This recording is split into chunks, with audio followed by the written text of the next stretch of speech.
I'm in Max. You are listening to Happy Jack's RPG Podcast. I'm in Max. Pursuing the RPG hobby with reckless abandon.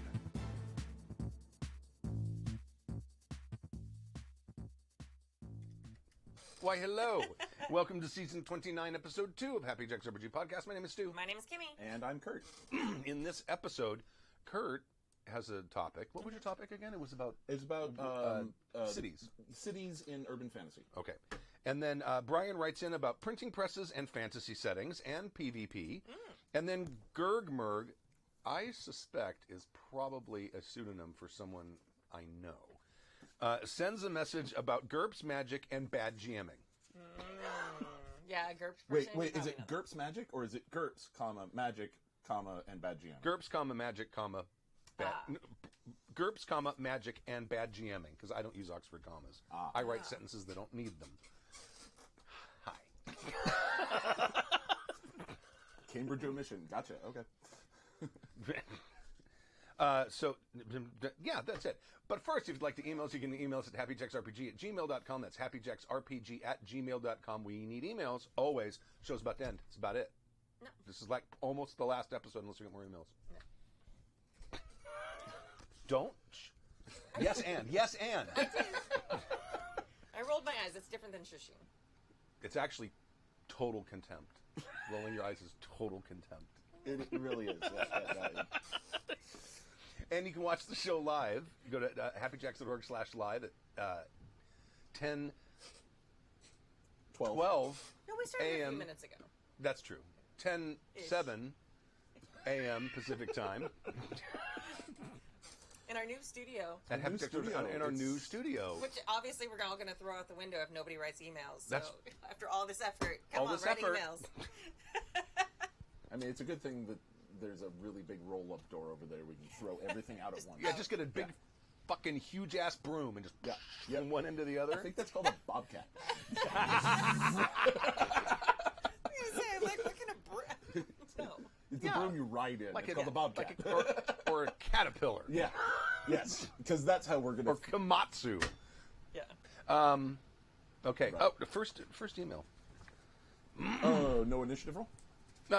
We're going to skip Okay, this. gotcha. Printing presses, and this got brought up because of the fact that I decided I wanted to put. I think he brought this up, and I actually want to talk a little bit about this because I lament that when I run fantasy games, I don't get to have newspapers, and it's like, well, wait a minute. Yes, you can. Right. Greetings, joyful jackers. It's Chronivore on the now defunct forums and Discord. Stu's pal Brian from his college-era games. Instead of Osaka, I'm writing from slightly overcast Idaho day. Wow, you're back in the United States. Well, at least when he wrote this, which was Who knows 60 months ago. After a very busy stretch of work at home, I've been catching up on podcasts. Season 28, episodes 14 and 15 feature stories that deserved a few extra notes. First, on printing presses, you're absolutely right that this could lead to a proliferation of knowledge in the same way it did in pre-industrial times. When spells no longer must be copied by hand, they may become more widely distributed. However, there are several points to consider. Freedom of the press is not a given. Are the presses controlled and sanctioned by some overarching force, i.e., does the government suppress the press? How easy is it to come up with proper paper and ink for printing? Do spells require particular paper and ink, which may be controlled by the Mages Guild or government? Yes. Do the colleges controlling spell distribution do so openly? Are their spells available equally? Writing script styles. While the Roman alphabet is easily transferred to character-based linear type layout, music is less so, and Asian character sets even more restrictive. What about mathematical formulae? There are written systems which describe movement for dance, but it is almost certainly less efficient than learning movement directly through an instructor. That's true. Is there anything else? I mean, there are a couple points. Part of why Gutenberg made his printing press was there was an abundance of really high quality paper available at the following the end of the Black Death. But most of the clerks had died. Was that a causal relationship? It actually was. It's kind of Well, they had all this weird. skin No, laying around. no. Okay, so Oh, The jeez. first right where my brain was. You are so... Wow. depending on where you Wow. Sorry. so depending on where you were in England or in Europe, I'm sorry, depending on where you were in Europe, between Eye roll. 1/3 and 2/3 of the population had died. Sure. And when we came out of it, after about a decade, there was all of that wealth was concentrated in far fewer people, and they kind of went nuts, and they bought all kinds of fabric, and one of the things that everybody wore was linen. Right. Linen wears out, and so there was all of a sudden a whole lot of linen rag, which you then used to make paper, and a very Oh. high quality paper at that. Sure. Gutenberg was a goldsmith. He was a jeweler, and he That used makes those sense, Yes, being he used movable those type, skills yeah. to make the movable type, which he did not invent. He did not invent movable type. He just did it in such a way that it worked. He combined the idea of movable type and the skills that he had, and the idea of the wine press that became the paper printing press, press, the right. printing press, with the abundance of lots of paper. And most of the people who were literate and could write had died, so the need for people to, the need for documents was still very high, but there weren't as many clerks around. So it was all kinds of things that all combined in its perfect storm that resulted in Gutenberg's success. Now, Gutenberg himself was not a success, because almost immediately his design was pirated, and there was no such thing as patents, right. Yeah. Right. So it was almost immediately copied all over Europe. And if I remember right, Gutenberg died penniless. Oh, really? If I could be wrong on that point, but it would not surprise me, because, like I said, it was just ridiculously copied everywhere. And one of the biggest users of the new printing press was the Catholic Church, Right. to print plenary indulgences, Of course. to finance things like Michelangelo. Absolutely. And then you get into Martin Luther and how Right. this is a horrible idea, and so on and so But forth. So what were you talking about? No, but what I wanted to bring The up. point is if the actual production of the presses is controlled, the use and production of the presses is controlled, like Brian suggests, Right. then the proliferation of written material doesn't explode the same way that it did in 15th century Europe. Right. So, Because when things I was of my when I father was, being a Western Civ teacher. Okay. What I was thinking about, specifically regarding world building, is trying to break that assumption that inventions happen in a certain order. Because we see, I mean, we only have one huge civilization to look at to see where innovations happen and what order they happen in. Right. But that is not necessary. Right. That isn't a given. Sure. And I mean, when you think about what you need to make a movable press, you don't need much technologically. There's not a lot of stuff. You have to be You have able to to understand lever, screw, some basic machines. Yeah. Right. And you have to have some sort of alloy that you can easily either Right. carve or cast to make Right. your. They did use make your mostly type. lead, so yeah. Right.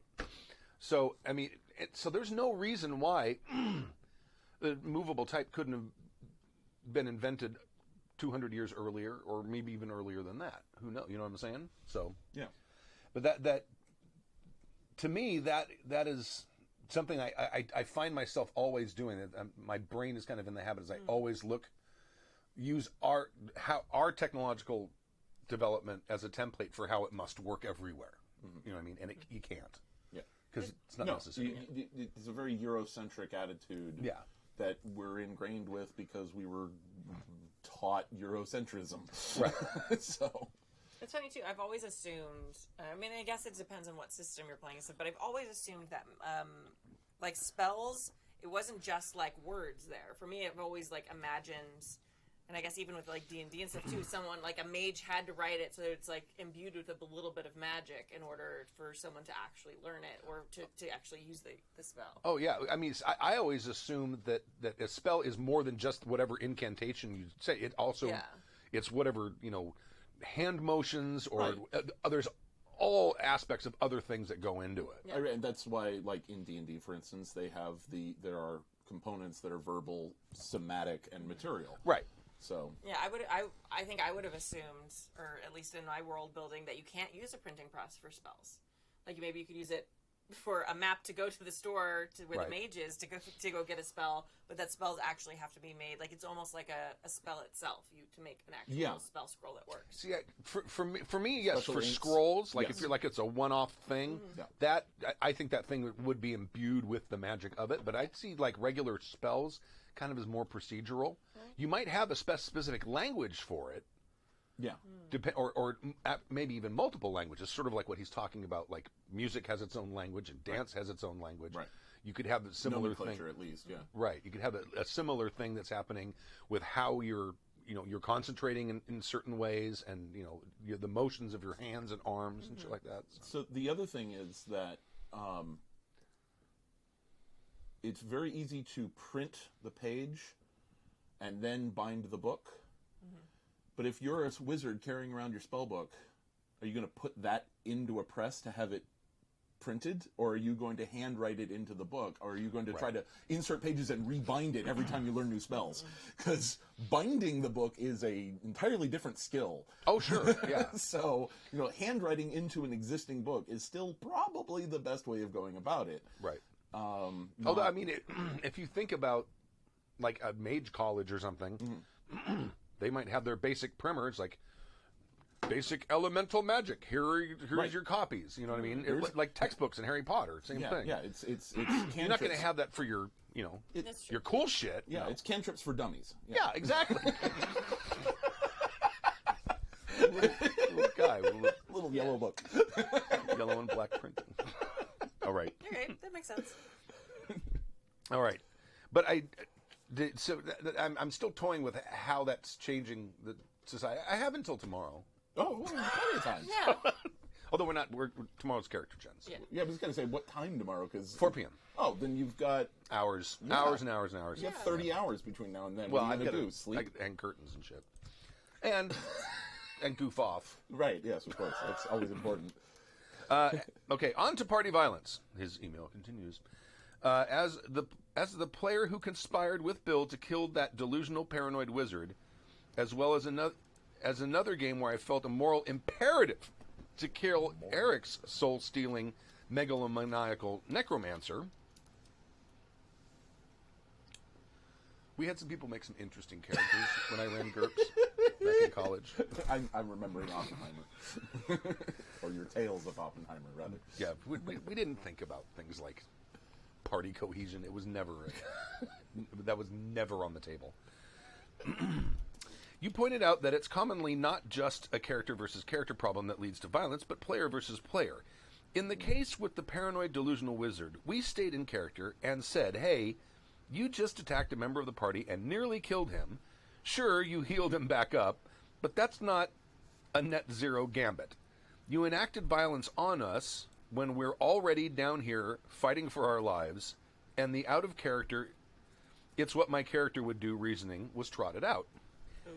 In the necromancer case, but do you blame the character or the guy who created let's finish the thing. In the necromancer case, after Eric's murderous tendencies were revealed, I had my regular character bow out and introduced a new character who was tuned as an assassin specifically for the task. I let a lot of shit just kind of happen. Yeah, you did. It was a long very time fascinating ago. game to GM. I regret this, as it was unfair and an unfair and sneaky way of dealing with the group dynamic problem, which these days would have been addressed in session 0. Example, yeah, I don't want to adventure alongside an evil character. If that's secret information and it comes out, one of our characters will have to leave. Lastly, I owe Stu an apology. He's mentioned several times during the podcast The GURPS, game where a potion doubled his IQ for a short period of time. Have I read this email before? No, but you've mentioned that Yeah, story we've talked about that story before. many times. I wonder if he's sent in an email about this before. Maybe. Because Well, this it's is good. Keep reading. vaguely Apology's familiar. always worth it. He rather reasonably looked for ways that he might benefit his character beyond increased base stat for skill checks. He tried echolocation to determine the depth of the pit. Sadly, I did not take the opportunity to just go with it. I apologize and ask for understanding when I explained why I was reticent. Prior to that portion, I had a player learn the measure spell, so it was cast for no fatigue cost over several sessions. He derailed progress by casting it on each object I called out in a scene. Me. You're in a harbor. There are docks leading out to the water, supported by rope-covered pylons, and several small fishing boats lashed to the docks. Mr. Measure. How long is the dock? Rolls. I made by 5. How wide are the dock planks? Rolls. How thick is the rope used to lash the boats to the docks? Rolls. You get the picture. Wow. It didn't take long for me to get sick of answering those questions, and I'm sorry that you were on the wrong side and undeserving end of my player-induced trauma. Mea culpa. Thanks for the podcast. You keep me moderately sane during my work from home and Japanese state of emergency, which repeats like a broken record. Stay safe. P.S. What is your favorite Game of Thrones actor? P.P.S. Peter Dinklage. Huzzah. Very good. There's not nearly enough rum in my Gatorade. Which is to say there's no rum in my Gatorade. Aw. That's a pity. Yes. It's always nice when people apologize.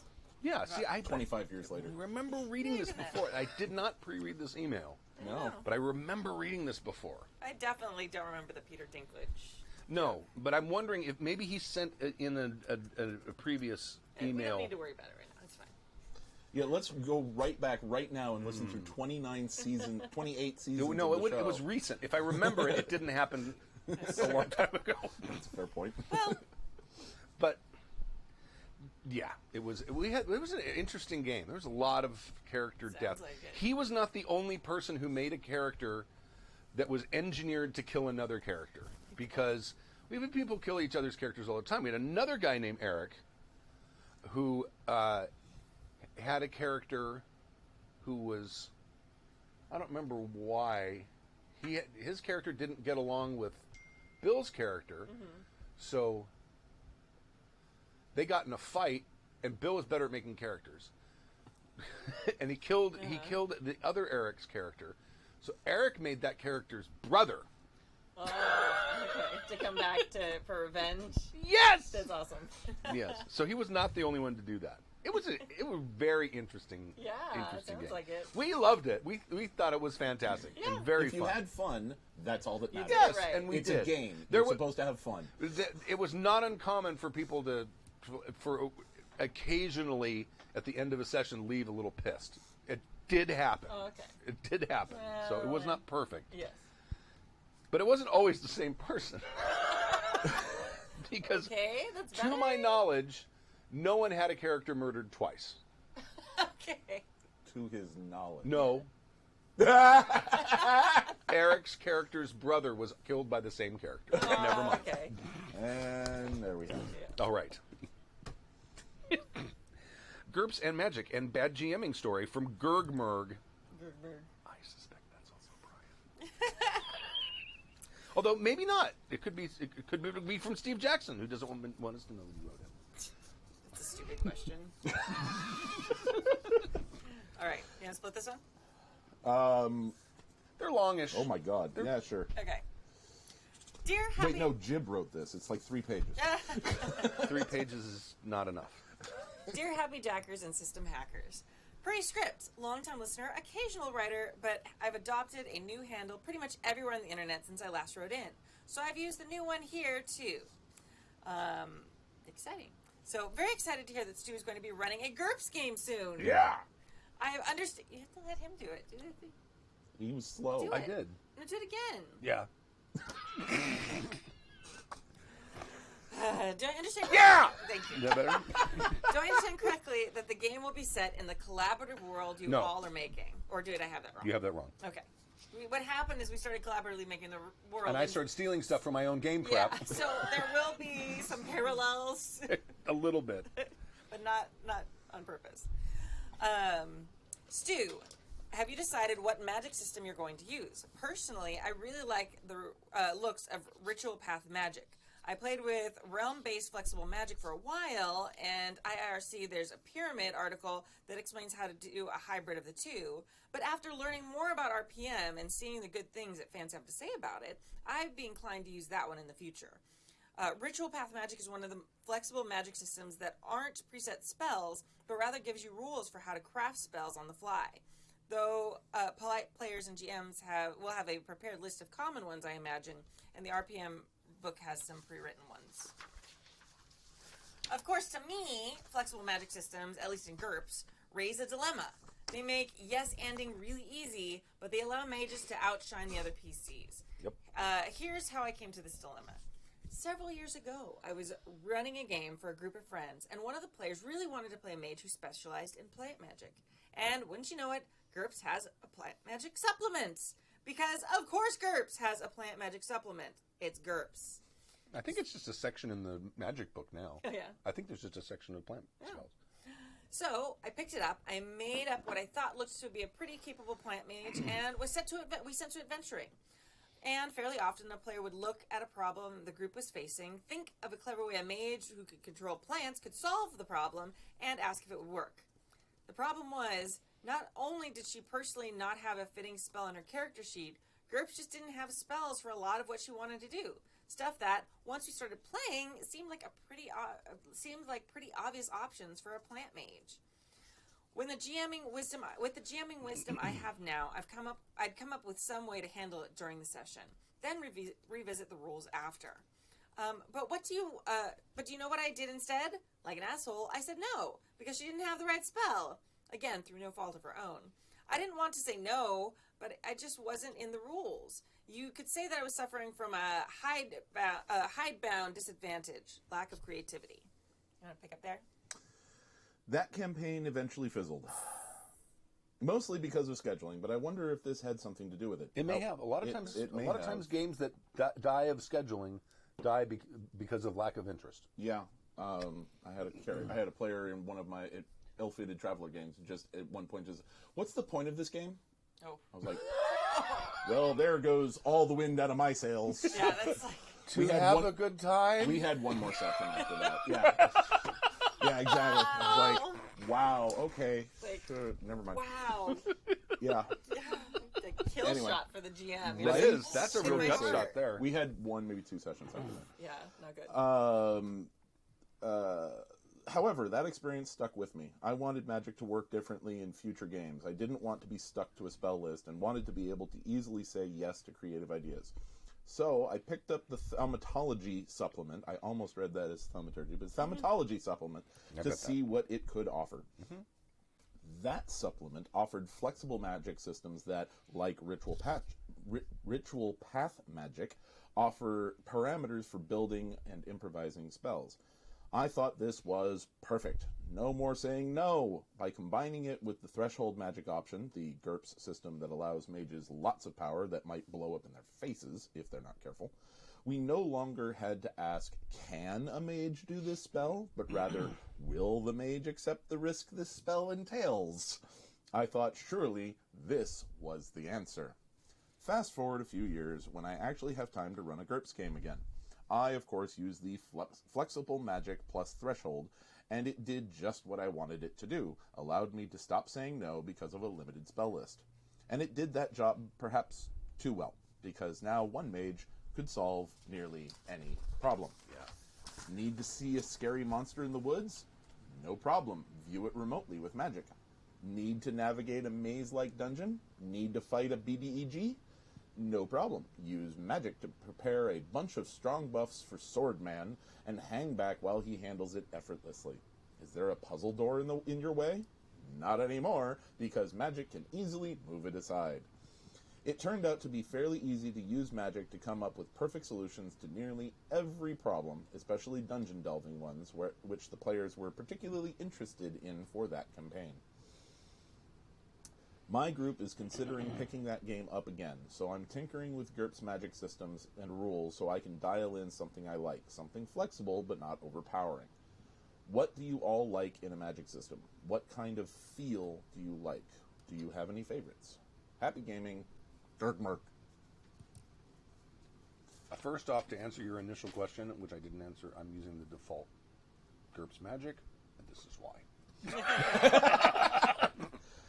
It's a little constrained because there's a big, thick book full of spells, and you buy spells like you buy skills with character points. So your character has a limited number of spells. I think Stork's already made his character because, of course, we're doing character creation online, and his character has like 27 spells or something like that. And it's like those are the 27 things he can do with magic, and that's plenty. One of the problems I've noticed, because I tried making like a freeform magic system. Freeform magic systems, the problem is the characters end up becoming too flexible. Yeah. It's like you know, there's a reason a lot of games have character classes. It's because there's a niche in that adventure. Yeah. Every one of those people can fit into that. Every one of them can get a little bit of the spotlight and solve some problems.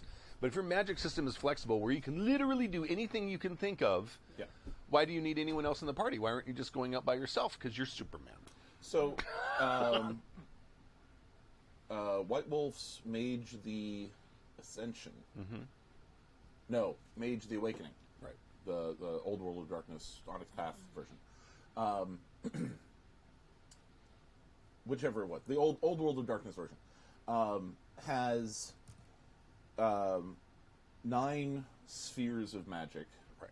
If I try naming them all right now, it's like naming the 7 dwarfs. I'll forget which one I haven't named, so I'm not going to try. But the point is that you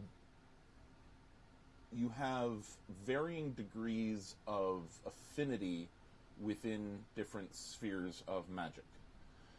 And what you want to do is some combination of those spheres to get the effect that you want. So it's very, very flexible. Right. Now, there are limitations because all of magic is essentially believing that the universe is different than what the general consensus of belief that the universe is. Right. So you believe harder that reality is going to change. It's a non-materialistic view of consciousness. Mm-hmm. Right. Yeah. They describe it in the terms of the tapestry, where you're pulling at the weave of reality. Right. Now, depending on how blatant, how egregious your effect is going to be, that makes it a higher difficulty. And depending on how many people are watching you, or just that people are watching you, because if they don't buy into that, right, it causes paradox, and paradox can backlash on you and do serious trouble to you physically, emotionally, mentally, whatever. Right. And you can just die from too much paradox, whiplash. Or whatever the term is. So I like that and as to why any one person doesn't just go out and do it all themselves, is that mages are still mortal, and it takes time and effort and experience points to build affinity in any one sphere, and so you have different traditions of mages who have focused on specific spheres. Right. And so you have specialists, essentially. So I like that flexible mechanic if you're going for a flexible magic system. Right. That it's I'm pulling at time and matter and a little bit of forces to do this. Right. Yeah. Yeah, the Moment of Truth magic system I came up, which I never published because I could never get it to do exactly what I wanted to do. Basically, what had a kind of a freeform magic thing, and that kind of relied on backlashes for game balance. That. Yeah, I really liked that. I think you should revisit it because I think that system had a lot of potential. I probably will. I don't want to abandon it because I think I could get it to work. 100% think so. But those systems are tough. They're tough to GM. Yeah. Those sort of freeform magic things, because it's like... They're so fun to play, though. Sure, yeah, absolutely. I think that's one of my... I love games that are like that. I think it's important to have, sort of, the easiest way to explain it is, Benders from Avatar, which I know I've probably been bringing up a lot lately. But, it's like, okay, if you're a plant mage, great. You might be fucked if you go down into a dungeon, because there's not a lot of plants down there. Right. So, and things like that, where you have your thing. So, if you're a plant mage... you can't do anything while we're... Yeah, maybe you can get some algae if we're in the water. I don't know, figure it out. I am an algae mage. Yeah, it's is there enough algae in this river to, float the person across? You're going to have to think really creatively. But Stork also mentioned this, too, in the chat. Having, a limit to your power, like you were talking about. I don't know if you've played, Magic the Gathering or anything like that. You only have so much mana. So it's once you're out, you are done. That's the GURPS balance. GURPS balance is... Yeah, and that's kind of how they deal with Magic in Savage Worlds, for instance. You have a power pool. Yeah, right. Exactly. So it's similar. Once it's gone, if you used that to, let's have a nice feast tonight for dinner. Oh, we got attacked in the night. Oh, that's sad. Too bad you made that cotton candy. Right, yeah. It's probably not a great use of all that power. So stuff See, like that. When I was creating the magic system, I kept thinking about Gandalf. Can't you make it stop raining? Yes. Mm-hmm. Why would I risk doing that, though?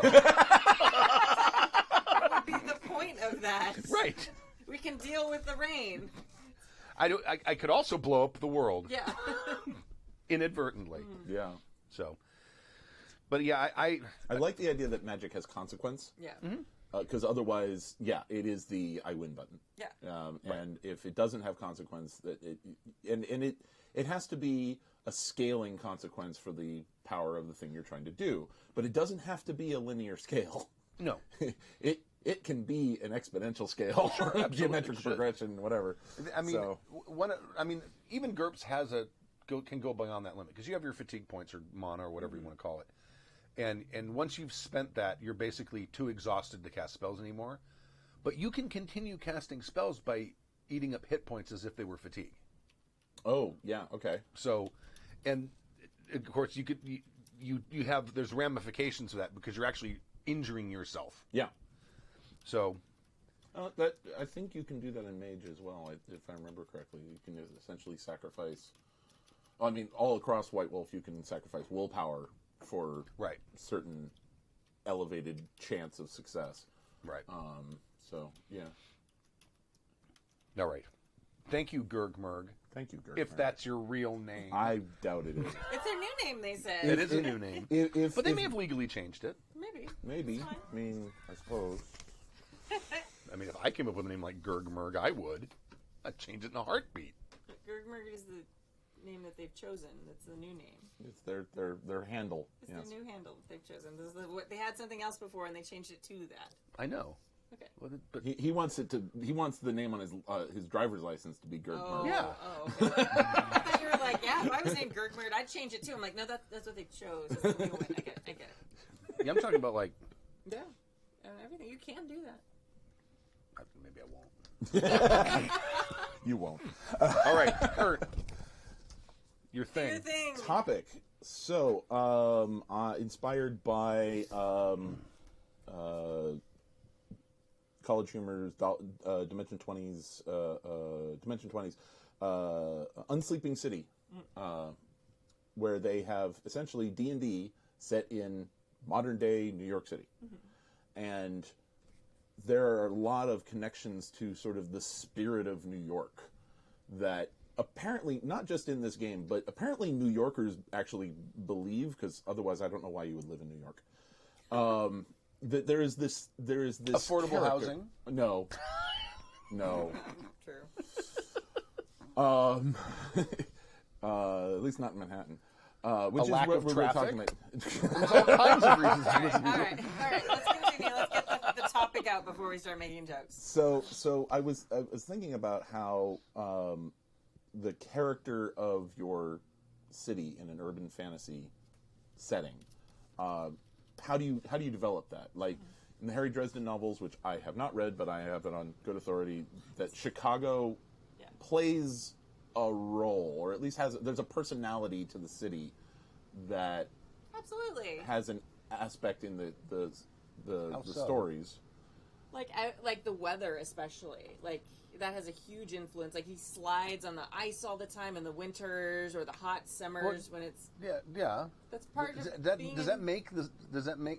Okay. That's Does that make it... That sort of doesn't part of make my it a question. character, though. No, I'm not saying it's a character. I'm not saying that the city is a character, but that there is a personality of a setting, whether it's New Orleans or Philadelphia or Seattle or Manhattan, that Paris, whatever, that lends to the overall tone and feel of the game. Okay.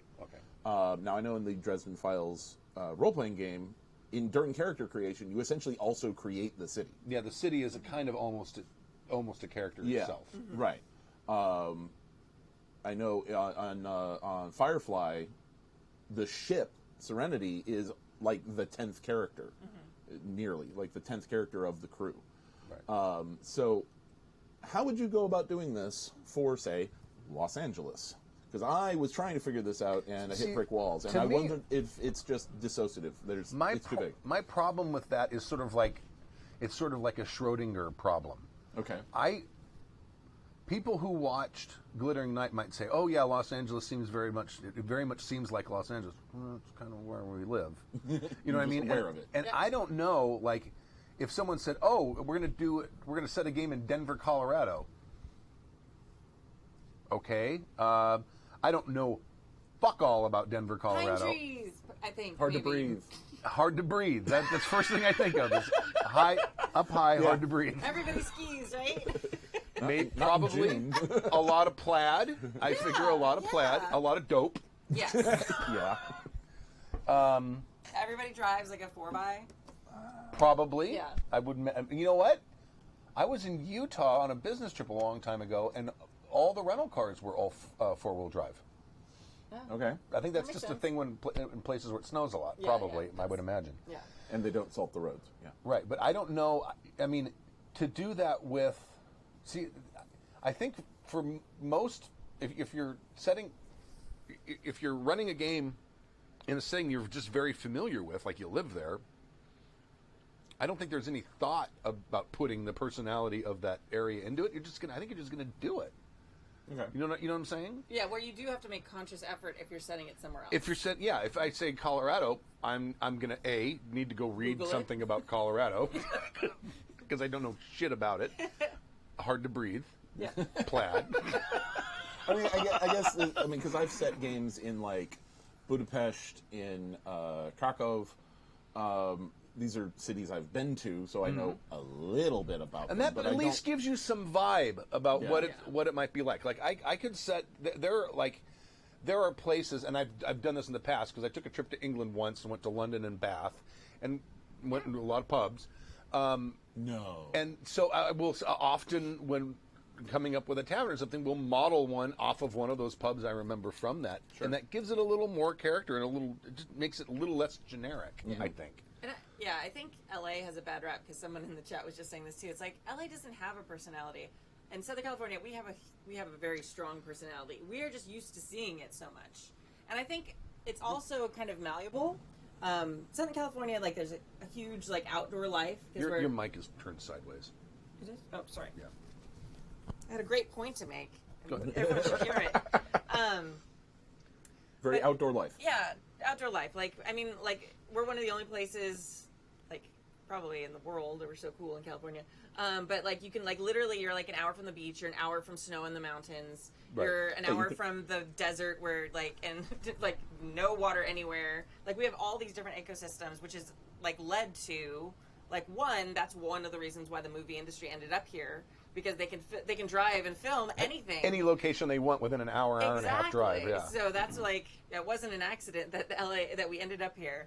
And then When you can get good water skiing and good snow skiing in the same day. Yeah. Good surfing, I should Surfing, say. yeah. Good surfing Water and good skiing, I was going to say good surfing and good snow skiing in the same day. Yeah, Right. absolutely. That's basically the entire west coast of the United States, but yeah, LA is a big part of that. We're very lucky, yeah. So and like also like huge different populations, huge diversity because of all the immigration from at different points. So I think all of that has created a very unique kind of culture that also is more like people say like the melting pot of the United States. Well, it's not. It's more like a salad. So it's like, oh, there's a bite. Oh, there's the tomato in that bite. Oh, no, take this. Oh, there's some avocado. Like you put tomato in your salad. I don't put tomato in my salad. I have a lot of avocado in my salad. But for people who don't know that I hate tomato, you know now. But so I think that's part of the culture of it, that you can drive, in this city that has like 10 million people in it, and it's more than a city. It's like this giant county. Oh, so that's the thing I was going to bring up. The sprawl of what everyone thinks of as Los Angeles, which is this tiny little postage stamp. It's not. That's downtown. No. L.A. city proper is effing huge. Yes. Okay, compared to what people think of, yes. and the continuous city sprawl, which now goes all the way to Palm Springs. Oh yeah, I mean, but I mean, like, yeah. In that sense, the city sprawl that is basically kept out of San Diego by the Pendleton, by Pendleton, by Camp Marines, Pendleton, by the Marines. The Marines protect San Diego from L.A. invading, essentially. Assimilated by LA. And you've got the mountains on the northern end that keep us from expanding into the Central Valley. Although we squoze our way through there, and then all the Santa high Barbara, desert. yeah, exactly right. Well, but I mean, LA city proper. I mean, from Chatsworth to San Pedro is 76 miles. Right, but it's a very thin. It's not that wide. I mean, from Santa Monica to East LA and all of the valley basically is LA city proper, except for Pasadena, Glendale, San Fernando. That's about it. Maywood, Vernon. I mean, there's probably 200 cities in the area that people consider, people who don't live here consider L.A. Right. I mean, if you include take Orange County, yeah. Yeah, if you take the whole huge sprawl, but people don't think but it's so. all. What I'm saying is all one big giant continuous city. Yeah. And at some point, there's like a line, or you'll see a sign saying "Now leaving Los Angeles" or "Entering Orange County," but entering San Gabriel. Yeah, there's no difference at all. No, entering Sierra Madre. Yeah, and I think that's part of the if you're trying to make a character for Los Angeles, like we are a driving city. Yeah. Like we have public transportation, and it's virtually unused by most of the population. Even though I think we should keep working to change that. Well, it's shitty. Exactly, because we built up this city, we sprawled out this city, and before building it. Well, yeah, that's what. And you can't have subways here. I'm sorry. No, I'm fine with that. Yeah, the earthquakes are a little bit of a dampener on subways, but what? Yeah. This is my favorite image, and I hope I can share this somewhere. That this is the city of LA proper, right? With Milwaukee, St. Louis, Minneapolis, Cleveland, San Francisco, Boston, Pittsburgh, and Manhattan superimposed on it at scale. Yeah. Inside of it? Inside of the city of LA proper. Yeah, right. The actual lines. Yeah. So, and I think like, we're fucking huge. Yeah, and that's part of, and when you're running games, and we did this automatically, and it always becomes a joke, like, okay, let's jump in the car and go there. 2 hours later. Like, That's serious. 24. Yeah. Have you ever watched 24? Yeah. Oh, like every episode is supposed to be like 48 minutes or something like that. Yeah. And it's like, I'm on the 210 in Pasadena. I'll be downtown in about 10 minutes. No, you won't. What? What is it? 2 a.m.? At 2 a.m. is when they do all the construction. So even then, that's you can't do worse. it. Yeah. So I think like all these things that we think of, but like these are what give LA its personality. Yes. And it has a very strong, distinct personality. And it's easy to like assume we don't have a lot of personality because when you live in a place, it kind of becomes the norm and you stop thinking about it. It's like having an accent. Like we have California accents. We don't think we have accents. We go somewhere else and everyone's like, wow, that's an amazing California accent. And I'm like, what are you talking about? I have no accents. Like, what? Like, no, you totally are the one who has an accent. But see, we do notice the Valley Girl accent. We do. Which we don't really have. Well, okay, but we also little only bit. noticed that because it has become such a thing with like the movies Clueless and things like that, pointing it out. in the Frank 1980s, in high school, there were people affecting that accent. A lot of people. Thank you, Frank Zappa. Yes. Yeah, Right. exactly. Yeah, it's probably his fault. It probably Yeah. is. Sally girl. I don't know if we really would have noticed it, like especially because it is so much of an affectation, especially in those movies and stuff. Oh, yeah. Like, I live in the Valley. Just spoilers. My daughter is going to be a born Valley girl. Oh God. So, like she. You're not in the San Fernando Valley, are you? Yeah. Yeah. Is that, are you? I thought- North Hollywood. We No are ho. like the I heart guess of that the is. Valley. NoHo. Yeah. I would know if I'd call it the heart. Wouldn't that be somewhere near the middle? Well, Wouldn't no, that be it's like like the Reseda most. or Canoga Park or It's something? like where it started. It's like where all the things are. Oh, okay. So I don't know if the heart is the center. That would be like the bullseye. I don't know. But like Downtown isn't very close to the center of Los Right. Angeles. So. But I do have a bit of, an affectation just in my normal speaking. But then, like, when I put it on for, like, a character or whatever, I'm a little rusty. Sorry, I haven't done it in a year and a half. But then we really notice it. So, I don't know. I feel like every place has a little bit of accent and things like that. So Why do you talk so fast? People outside of California to Californian. So we don't get interrupted. Yeah. I want to say everything I want to say now. Watch this show. I'm reminded of Gabriel Iglesias was combining various, the way different Latinos speak Spanish. Like Mexicans speak Spanish like they're stoned. Cubans speak Spanish like they're angry, and Puerto Ricans speak Spanish like there's a time limit. I don't know if we're allowed to make that. I know, I understand that, but I mean, the idea of Southern California specifically, speaking very, very quickly is absolutely a thing. I'm not from Southern California, but I've started talking faster since I moved here. You have to. Yeah. Yeah. Or you get interrupted, you get run over. Yeah. My whole family talks like that. Like, it's like you throw yourself in there and you say what you have to say, or someone else is gonna say. Like, Right. just like No one's listening. no. Why would we listen to each other? Yeah, I feel like that's also a bit of a city thing. Like, as I feel like New Yorkers also have like I don't know, maybe I'm wrong, like a All they do is bitch about our bagels. yeah, which Well, is okay, accurate. so- but I feel like don't they like, isn't the stereotype of them talking really fast too? Or I don't know. That doesn't. I don't know. I feel like I like the stereotype I for know me they say for New fuck Yorkers. off a lot. Yeah. I Fuck is like a comma. especially No, in that's Manhattan. Jersey, sorry.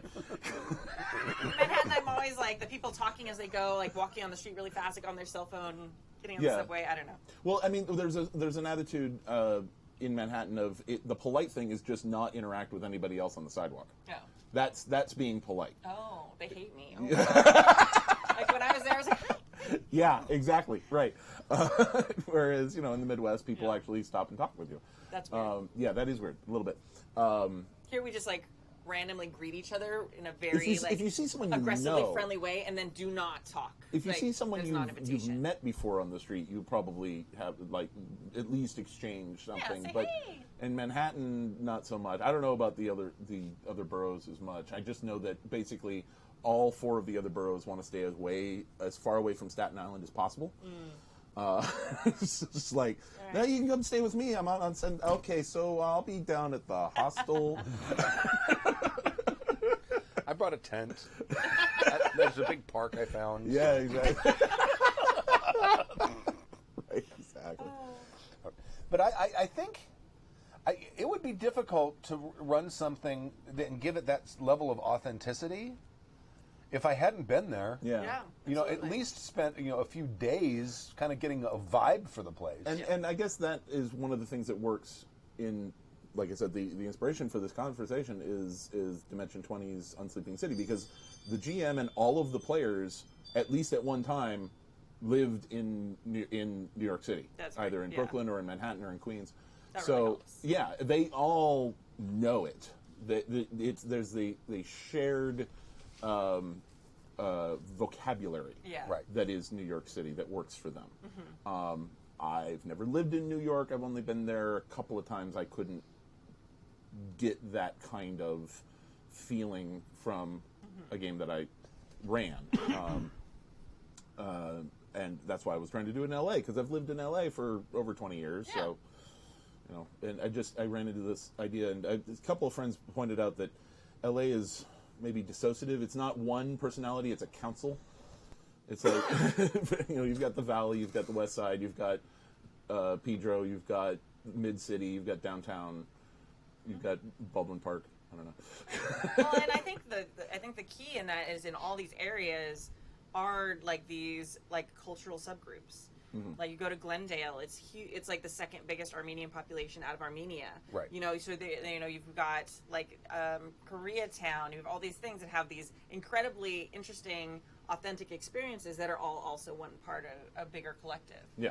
Which is awesome, and especially like every large city kind of has some of that, but there are some really awesome ones in LA that are very unique to LA.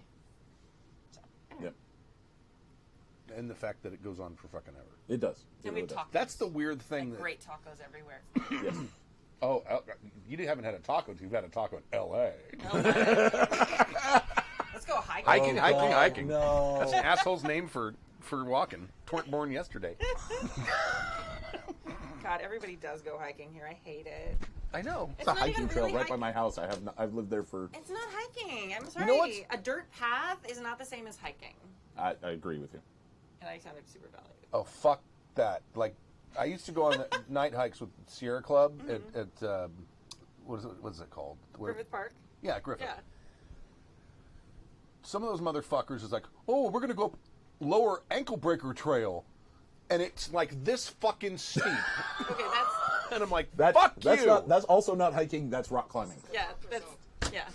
Drives me fucking nuts. Yeah. But I mean, growing up around big trees like I did, or not far from big trees, that I agree. It's like, no, hiking means going to the sequoias, the redwoods, for me, That's a long way. Yeah, from here, Well, there's not like- from where I grew up. Angels Crest is like right there. It's like... That's not An sequoias. hour. Those aren't sequoias. Yeah, it's No, not not redwoods. sequoias, but there's hiking. There's actual hiking between trees Right. there. Well, I mean, hiking is just an asshole's term for walking. Yeah. It's Fair enough. accurate. Yeah, That's all how right. you can tell the Letterkenny people lived in LA. At least one of them did. It's pretty accurate. Okay, all right. All right, anyway. But I do like the innovation of night hikes. Yeah, that's- that is fucking awesome. When you live in the desert, that's important. It's like, I'm going to start walking at 7 o'clock at night, and the sun's gone, And it's about 85 degrees. and it's cooling down, and like, don't bring your dogs because the coyotes will eat fucking them. murder them. Yeah, they will. I love that. Night hikes are awesome. They are. All right. All right. Well, we're at an hour. Should Okay. we? Well, Kurt has his thingy he wants wanna to do do. that? Building? Yeah. Yeah, go ahead. Okay, And this counts for mine, too, because I helped with it. Okay. she did. She's not just claiming. No, she actually did. So I only named the thing. this week I dove into the weeds. I did math for this, and I came up with cosmology and a calendar. So the world that we are collectively building has 3 moons. Kimmy named 2 of them. Woo. That I did was her. 2/3 of the work, obviously. Sure. That's it. It's like this page of text that he typed up. It's like, no, I did not. I just named 2 things. 3 moons. 3 moons, the largest, which is comparable to what we see here on Earth. Our big, huge yeah, freaking big moon. main moon, right? It's called Xatra, Xatra. Orbits once every 32 days, which has a very nice phasing of 4 8-day weeks. And a year is 10 months, which works out to a 320-day year. I won't go into the names of all the months and days, but I do have them. All right. There is a middle moon named Telper. Yay. It's about half the size. Spell that. Telper. It's about half the size of the big one. It orbits every 29 days. And then the smallest, which is maybe twice as bright as a night star. So it's like either really tiny or really distant. Very tiny. Okay. Very tiny. It's actually closest. But it glows sort of yellowish gold. So it's often referred to as the gold moon. Mm-hmm. And its period of 25 days is sometimes called a gold month. That one's called Laura. Laure. Oh, it's like Lorraine. Lorraine. I'm sorry, Lorraine. She's the one who named it. She gets to say how it's pronounced. Lore. That's perfect that it's gold, too. That's Right. perfect. No, I picked up on that. Yeah. So, because of their respective orbits, the 3 moons come into syzygy about once every 72 and a half years. Which corresponds to How often? 72 and a half years. Okay. Which is about once per human lifespan. The math happened to work out that way. So kind of like seeing Halley's Comet. If you were born at the right time and you live long enough, you might get to see 2 of them in a lifetime. Right? Well, it might be the same one. 2 syzygy events. You might get to see 2 syzygy events. Okay. In a lifetime. Longer-lived species, of course, might see more of them. But the calendar is based off of the syzygy event, so the first of the year is based off of syzygy. And I'm assuming you're spelling syzygy right. I'm putting alignment. That works too. It's one of my favorite English words. Sorry. SYZYGY. ALIGNMENT. Fine, whatever. And of course, the lunar alignment. Oh, you can use the. I'll translate.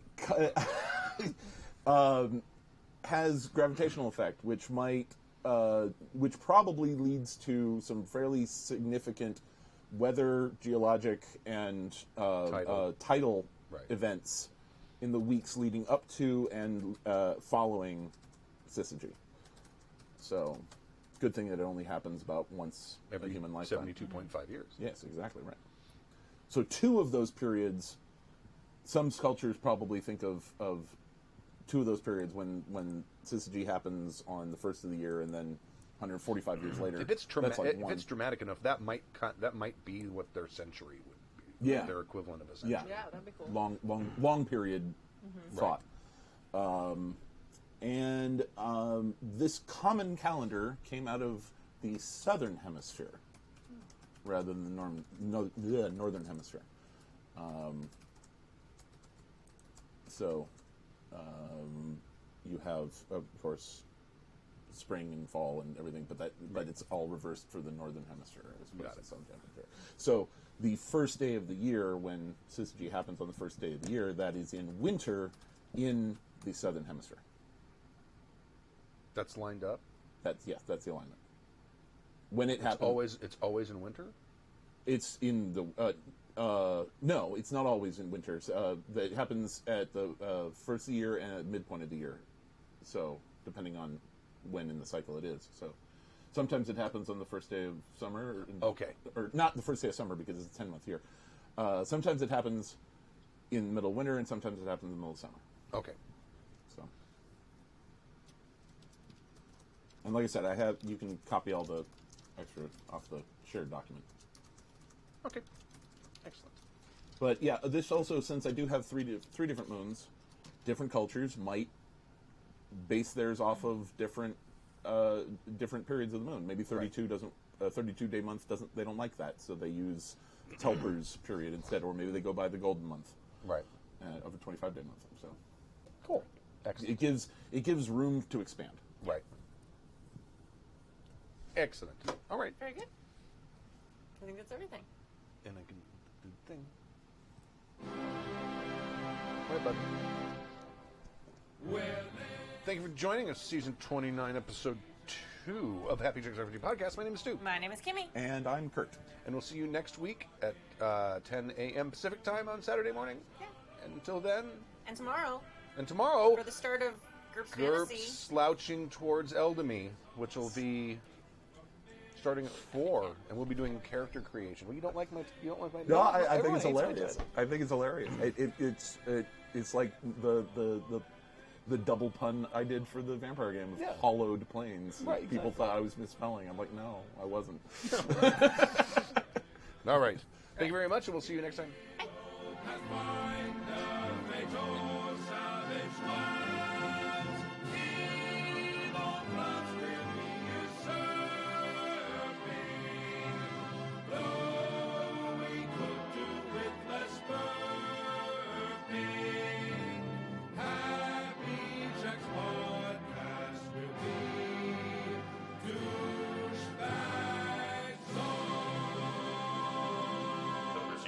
program has been a presentation of the Angry Folk Media Empire.